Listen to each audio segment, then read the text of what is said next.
नमस्कार, प्रतिज्ञा परिवार में स्वागत है। इतने सारे बच्चों के मैसेज आ रहे हैं कि सर हम चतुश्रेणी कर्मचारी की तैयारी कर रहे हैं, यहाँ पर हमको जो नौकरी मिलेगी क्या अकॉर्डिंग टू द मार्क्स मिलेगी, कौन सा विभाग बेस्ट है और फॉर्म कब से शुरू हो रहे हैं। साथियों, आप सबको मैं बता दूं कि चतुश्रेणी कर्मचारी के अंदर अभी आपको पता हो तो सीटों की संख्या बढ़ा दी गई है। सीटें इसमें और ज़्यादा अभी इंक्रीज हुई है और टोटल अब सीटों की संख्या हो गई है 53,749। जो पहले 52,453 थी उसके अंदर और सीटें बढ़ा दी गई है। यकीनन इसमें और सीटें बढ़ने वाली है। तो यहाँ पर एक सवाल आता है कि इसका सबसे बेस्ट डिपार्टमेंट कौन सा है। फॉर्म आपके 23 मार्च से शुरू हो रहे हैं, है ना। तो वो आपको फॉर्म टाइम पे भर देने हैं, 1 महीने आपके फॉर्म चलेंगे और एग्जाम जो है सितंबर के अंदर है, ये भी आपको थोड़ा सा ध्यान रख लेना है। साथियों, यदि अपन लोग बात करें कि सीटें बढ़ चुकी है, जिन बच्चों की तैयारी लंबे समय से छूटी हुई है वो भी शानदार तरीके से तैयारी करें तो आराम से सिलेक्शन हो सकता है। अभी तक भी आपने चैनल सब्सक्राइब नहीं किया, प्लीज चैनल को सब्सक्राइब कर लीजिएगा। सवाल आता है कि सबसे बेस्ट डिपार्टमेंट कौन सा है। देखिए, वैसे तो आप लोगों को बता दूं कि सबसे बेस्ट डिपार्टमेंट की बात की जाए तो ये आपको अब जो है एलडीसी में जिस तरह से रैंक के हिसाब से मिलता है ना, उसी रैंक के हिसाब से आपको मिलेगा।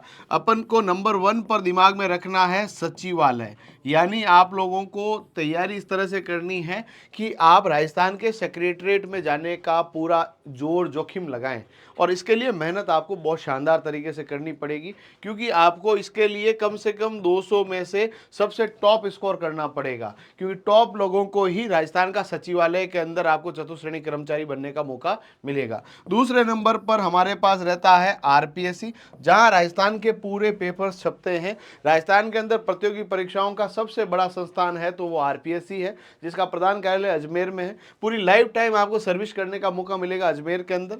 सचिवालय में यदि आप लगते हैं तो पूरी लाइफ आपकी जयपुर में ही रहेगी और जयपुर के अंदर आपको नौकरी करने का मौका मिलेगा। ये दोनों टॉप डिपार्टमेंट है। यहाँ पर ये एक नुकसान जरूर है कि आप जीवन भर उसी क्षेत्र के अंदर रहेंगे जो सचिवालय है। वैसे सचिवालय के अंदर कई सबऑर्डिनेट्स के अंदर कई बार दूसरी जगह डेपुटेशन पे भेजते हैं, बाकी ज़्यादातर समय आपको जयपुर के अंदर ही रहना है, क्योंकि सचिवालय राजस्थान का जयपुर में ही है। तो ये 2 डिपार्टमेंट है और तीसरा जो हमारे पास रहता है वो अधीनस्थ कार्यालय है। अधीनस्थ कार्यालय है। अधीनस्थ कार्यालय के अंदर राजस्थान के जितने भी डिपार्टमेंट है जो राजस्थान सरकार के अधीन आते हैं, उन सभी के अंदर आपको जॉब करने का मौका मिलने वाला है। यदि अपन लोग बात करें कि सबसे टॉप डिपार्टमेंट, तो अपन ने देख लिया कि अपन को जो है सबसे नंबर 1 पर तो किसको रखना है कि सचिवालय को। आरपीएससी उसके बाद रख सकते हैं। आरएसएस भी जो आपका एग्जाम करा रहा है उसके अंदर भी वैकेंसी इस बार रहने वाली है, तो उसके अंदर आप जा सकते हैं। इसके बाद यदि आप लोग देखेंगे तो टॉप डिपार्टमेंट के अंदर हमारे पास रहता है, एक तो रहता है पीडब्ल्यूडी। यानी आप लोग जो है, पीडब्ल्यूडी का मतलब है सार्वजनिक निर्माण विभाग, जो है बहुत अच्छा डिपार्टमेंट है। सैलरी बहुत बढ़िया है और साथ साथ में सुविधाएं भी बहुत शानदार है। यदि आप लोग देखेंगे उसके बाद आपके पास रहता है तो आपका जो है पूरा आबकारी विभाग बहुत बढ़िया विभाग माना जाता है।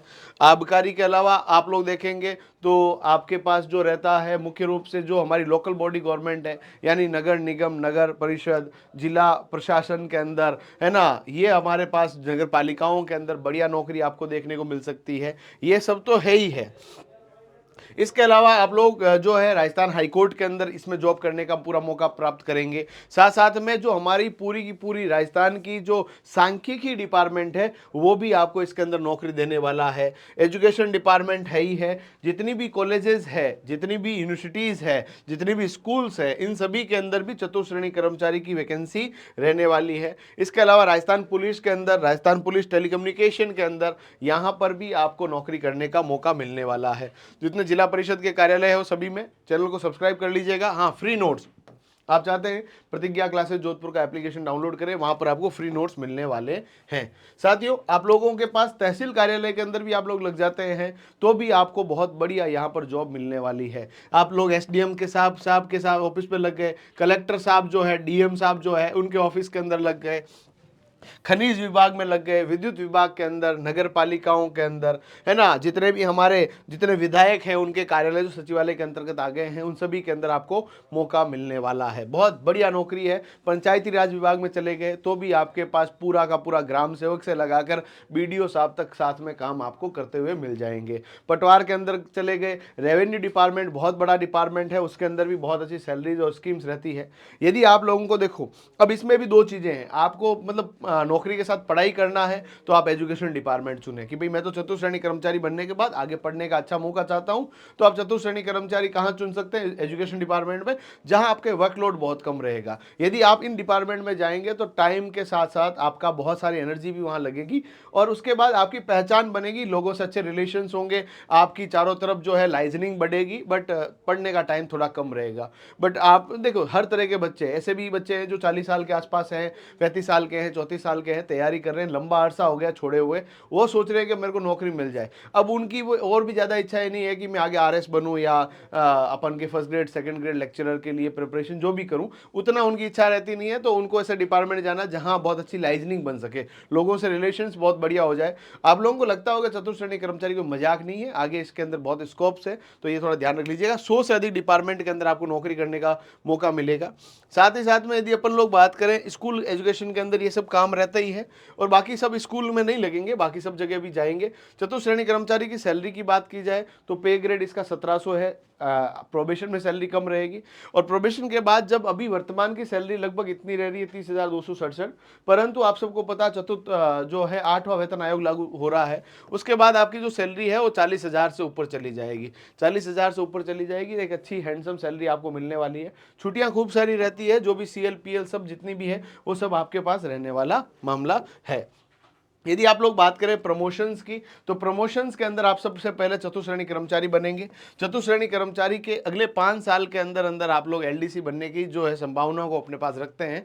2400 ग्रेड पे की नौकरी है, यानी ग्रेड पे बढ़ जाएगा। उसके बाद आप UDC बनने की संभावना भी अपने पास रखते हैं। UDC से बच्चा AAO असिस्टेंट एडमिनिस्ट्रेटिव ऑफिसर और एडमिनिस्ट्रेटिव ऑफिसर तक जाने की क्षमताओं को रखता है। यानी यहाँ पर आपके पास प्रमोशंस के भी अच्छे स्कीम्स है और वैसे भी आप लोग देख रहे हैं LDC की वैकेंसी लगातार कम हो रही है और चतुर्थ श्रेणी कर्मचारी इतिहास की सबसे बड़ी भर्ती है। इसका मुख्य कारण भी यही है, सरकार यह चाहती है कि जो लोग वहां पर रहे वो काम को, उस पद्धति को, पूरे सिस्टम को समझे और वही आगे चलकर प्रमोट होकर संस्थान को, उस डिपार्टमेंट को और बेहतर बनाने के लिए काम कर पाए। इसीलिए इस तरह का नया प्रयोग इस बार किया जा रहा है।